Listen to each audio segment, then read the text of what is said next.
Hey everyone, Josh Roberie here, and today I want to talk to you about something that I think will help you escape religious burnout.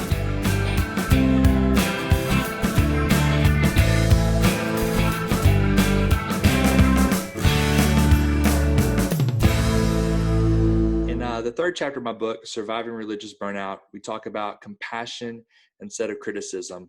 In fact, in the first few chapters, I go over three things that I think cause burnout, probably more than anything else. There's not a lot of statistical research here. This is my own personal experience. But when I find myself stuck in competing with other people, comparing to other people, and criticizing other people, I'm often on the trail to religious burnout. Those are things that get my eyes off of Jesus, onto myself, and really breed a lot of insecurity, worry, doubt, and eventually spiritual exhaustion. So I want to help you get out of that with this book. You can order it on Amazon, Kindle, um, Apple Books, Barnes and Noble, all those things. And if you do, um, I will raise my R2D2 cup to you, and without pins, and cheers you. Maybe with pins. Doesn't taste as good as the coffee. But anyway, so I want to talk to you a little bit about getting out of criticism. I think the key to that is understanding that every opportunity to criticize is also an opportunity to offer compassion. C.S. Lewis said this in Mere Christianity. He said, "One of the marks of a certain type of bad man is that he cannot give up a thing himself without wanting everyone else to give it up. That is not the Christian way." I don't know if you've ever done that, but I know a lot of times as soon as like I'm on a diet, it's like all of a sudden I got all the advice for everybody else. Whenever I'm working out, it's like I come into work. Oh man, shoulders sore, big workout today. Have you been working out? Let me tell you what you need to do. And, I just don't think that is the Christian way.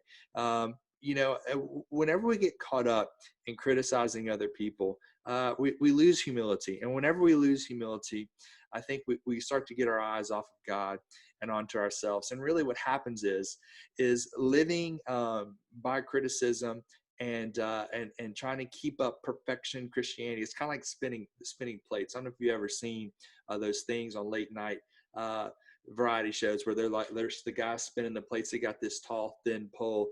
And whenever you try to live a perfection Christianity, that's what you're doing. You're trying to keep all the plates going, and it's just impossible. Nobody can keep that up forever, not even those guys. Eventually, no matter how awesome it looks at a time, they have to take them down. But what happens for most people is they fall down by themselves before you get a chance to really do anything meaningful with them. It's impressive to look at, but it's hard to eat off the inevitable broken pieces that happen when those plates come crashing. And those broken pieces represent our relationships. When we're constantly trying to live by perfection, we put on these wonky goggles that cause everyone else to look distorted.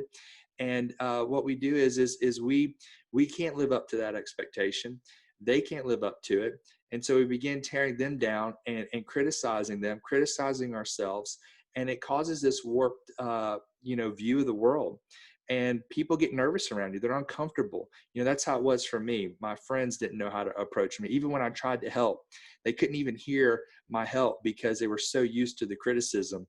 And, I don't want you to live like that. That's why I wrote this book. I want to help.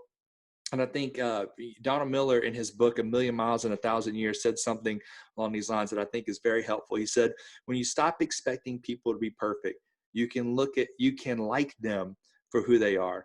I've just decided that I don't want to live by gossiping. I don't want to live by gaining false justification because of my religious activities. I want to start with grace. I want to start with giving myself grace so that I can give it to other people. If you look perfection, you'll never be content. That's a quote from Leo Tolstoy. And until we forgive ourselves, it's hard to forgive others. Till we give ourselves room, it's hard to give others room. And so I do not want to make other people earn my kindness. I want to start with it. I want to let God be the judge of that. I want to point people to him. Let him help them. I want to encourage them.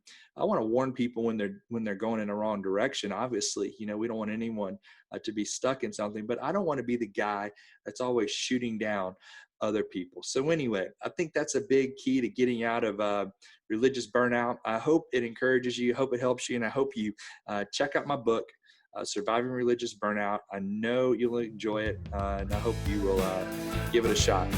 Have a good one.